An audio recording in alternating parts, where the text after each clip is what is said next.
प्रमाणपत्र देऊन हे जन्म प्रमाणपत्र प्राप्त केले. 100 लोकांवर कारवाई झालेली आहे. उरलेल्या 862 लोकांवर उद्यापासून 15 दिवसाचा आत त्यांना आरोपी बनवलं जाणार.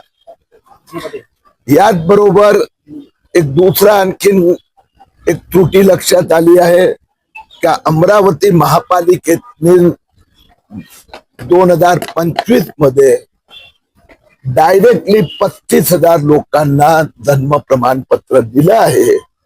त्याच्यात पण गैरव्यवहार झाले असल्याची शंका आहे.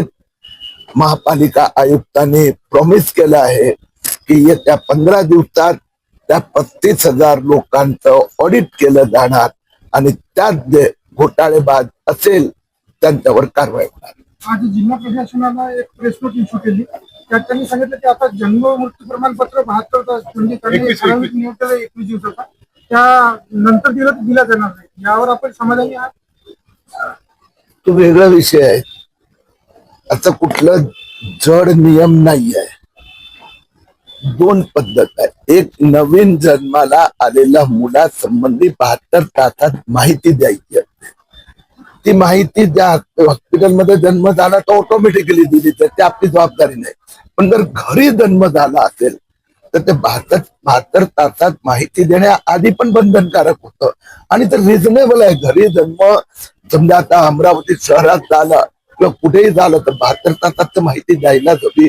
म्हणजे पुढे मुलाची काळजी आता केअर वर्करांनी ते करू शकतात. सर, एआई समिट में कांग्रेस के लोग नारेबाजी कर रही है, किस तरह देखते हैं कांग्रेस? अब विरोधी पक्ष विरोध करे हम समझ सकते हैं, लेकिन अब विरोध के लिए विरोध, एक प्रगति के बारे में देश, राहुल गांधी की कांग्रेस रोज उठकर काला झंडा लेकर खड़ी रह जाती है. भगवान उनको सद्बुद्धि दे.